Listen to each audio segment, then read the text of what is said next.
to, and I highly recommend it. The spirit that haunts this building, her name is Sarah. She's an intelligent spirit, and the only way to describe her, she is the Casper of Salem.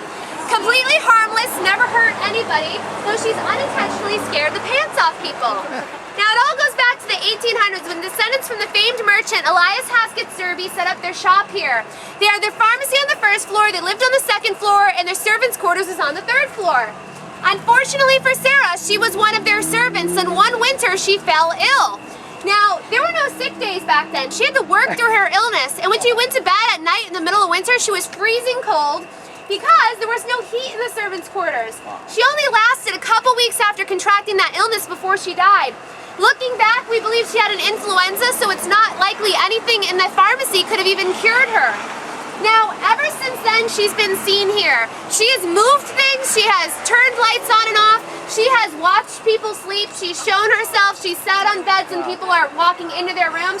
But what she is notorious for is tucking people in at night. That's why people who know about hauntings come here. To give you an example, a lot of people who stay here do not want to wake up all sweaty and sticky in the middle of the night, so they don't sleep with all the blankets, they'll leave some folded at the bottom of their bed. What'll often happen is they'll wake up in the middle of the night, they're 10,000 degrees, they have 5 pounds of sweat on them, and they go to pull all the blankets off, and that's when they realize they can't move, and all of the blankets are pulled up to their chin. Now, why can't they move? Because they're tucked in very tightly, and I mean the type of tucked in that your mother used to do when you're little and you could barely wiggle.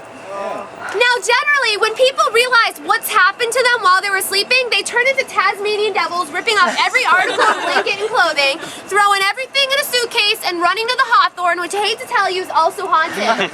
Now, you have to think about why Sarah would tuck anybody in. One of the things that led to her death is that she could not get warm at night. So if she sees you laying there and she can't sense your temperature and she can't sense the temperature of the room, she's gonna tuck you in so you don't get sick and die like she did. Her intent really is good, and I can just see her running around the room like, oh my God, if you'll just listen to me, I'm so sorry. Because I doubt she would really do that to terrify you. I would love to have a spirit tuck me in at night. That would be amazing. Now, again, I encourage you, if you're looking for a paranormal experience, and you don't want anything bad to happen, but you want an experience, chances are something could happen when you stay here.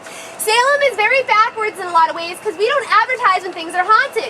You go to some towns and they're like, the most haunted bed and breakfast in Salem. Here, you just find out. Now who is curious about the Hawthorne?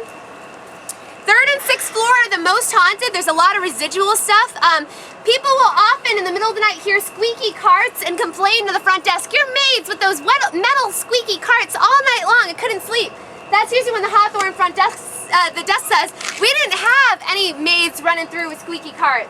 Also, some people will report hearing, men partying, tobacco smoke, they can smell it, laughing all night long right next to them. And they wake up red-eyed in the morning with not a wink of sleep, they go marching down to the front desk, and when they try to tell the front desk what happened, usually what happens is the front desk says, sorry, there was nobody next to you, across from you, diagonal from you, we don't know what you heard, but, wasn't anybody staying there.